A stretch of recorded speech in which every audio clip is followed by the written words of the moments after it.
Hey, what's up? It's your boy Rawk, and man oh man, I sure am excited to play Animal Crossing New Horizons. One problem though, with this being one of the busiest times of my life, I'm scared I'm not going to be able to play the game nearly as much as I want to. Welp.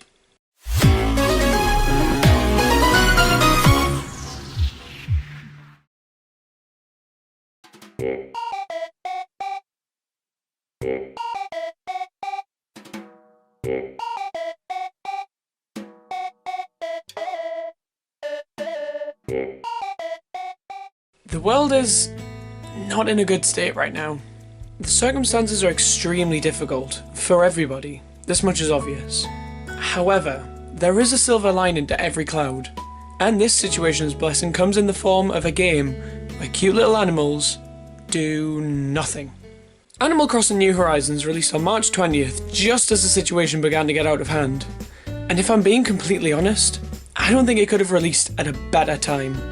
The whole premise that the entire series was fundamentally designed around is the idea of virtual escapism.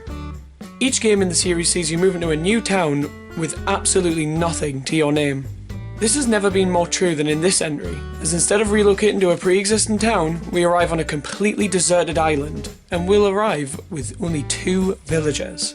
If you're anything like me, you'll have spent every waking minute playing this game, and any time not spent playing the game is time spent thinking about playing the game. I'm not an addict, I swear. There is good reason for this though. All of us are stuck in the house, more than likely alone and bored.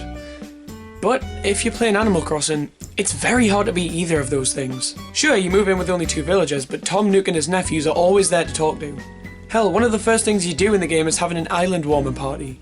You, Tom, Tommy, Timmy and your 2 islanders gathered around the campfire, listening to music, dancing, just being with each other.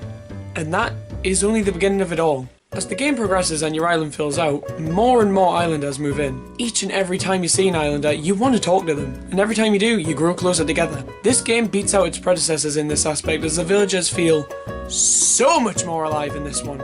Rather than just waddling around staring blankly at trees, the villagers in this game can get up to all kinds of wacky shenanigans. You can stumble across them lifting weights, impersonating a plane, or taking in some aerobics, chowing down, reading, sitting, fishing, bug catching, talking to each other, being utterly perplexed, or singing. The villagers even run up to you, shouting your name if they have something to give you. You are truly never alone in this game, and if the villagers don't do it for you, then surely your friends will. Now, admittedly, online multiplayer in New Horizons can be tedious, especially with multiple people playing on one island. But the importance of this feature cannot be understated. So much of my enjoyment from this game has come from me and my girlfriend just waddling around our islands together. Were we doing anything impactful? Fuck no, we harassed the neighbours with tambourines. But the fact that we were doing it together brought us happiness in a time when we truly need it.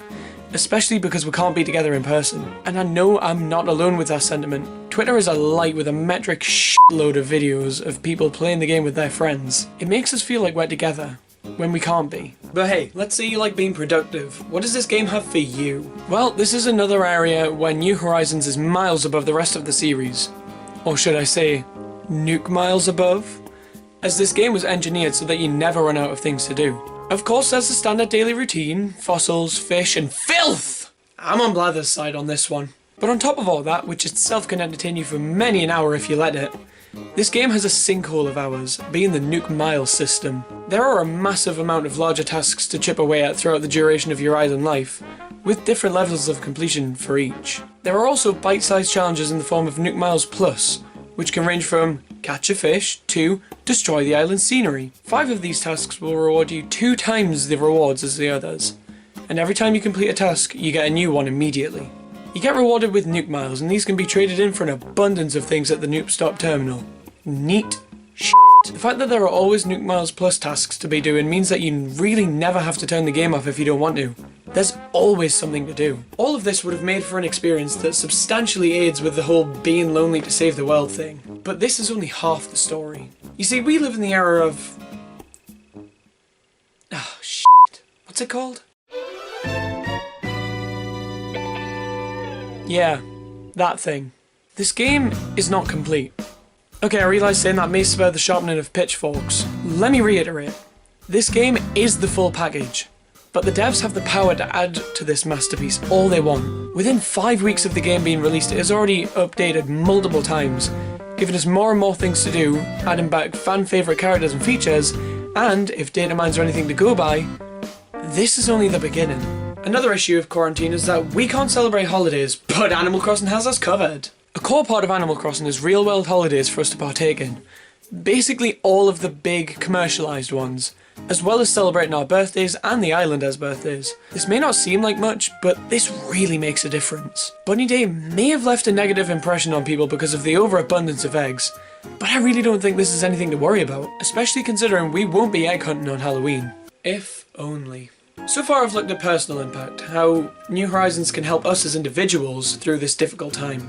Now I'd like to flip the coin and look at the impact of this game on Nintendo and the greater industry. The March MPD report gives us some crazy insight into just how well New Horizons is doing.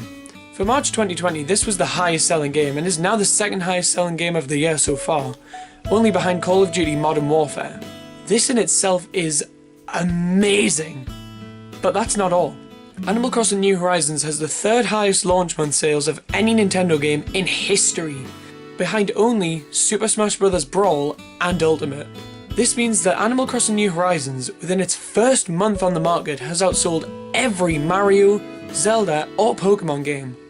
Ever!